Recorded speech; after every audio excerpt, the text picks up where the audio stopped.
2010 ചേരങ്കായി east വാർഡിൽ നിന്നും ആദ്യമായി കാസർഗോഡിൻ്റെ നഗരസഭയിലേക്ക് തിരഞ്ഞെടുക്കപ്പെട്ട അബ്ബാസ് ബീഗം സാഹിബിനെ പാർട്ടി തുടക്കത്തിൽ തന്നെ വികസന സ്റ്റാൻഡിംഗ് കമ്മിറ്റി ചെയർമാൻ സ്ഥാനം ഏൽപ്പിച്ചു. അന്നത്തെ ചെയർമാനായ TE അബ്ദുള്ള സാഹിബിൻ്റെ നേതൃത്വത്തിൽ നഗരസഭയിൽ ശ്രദ്ധേയമായ നിരവധി വികസന പ്രവർത്തനങ്ങൾ നടപ്പിലാക്കുന്നതിന് അദ്ദേഹത്തിന് നിർണായക പങ്ക് വഹിച്ചു.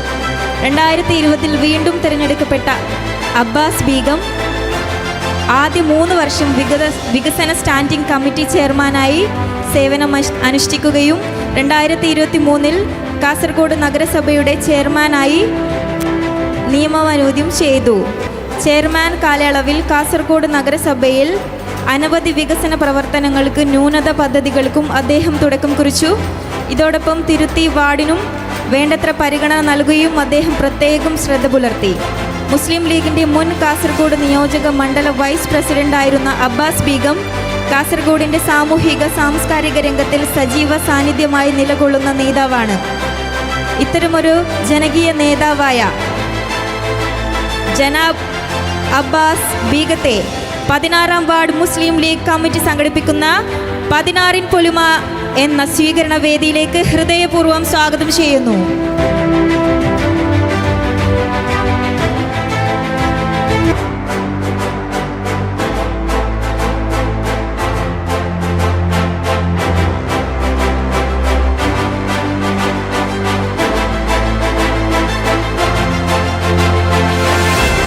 ഈയൊരു ആദരവ് നൽകാനായി നമ്മുടെ municipal Muslim League vice president TK Ashraf സാറിനെയാണ് വേദിയിലേക്ക് സ്വാഗതം ചെയ്യുന്നത്. സോ എല്ലാവരും നല്ലൊരു കൈയടിയോടുകൂടി നമുക്ക് ഈ ഒരു കാഴ്ച കാണാം.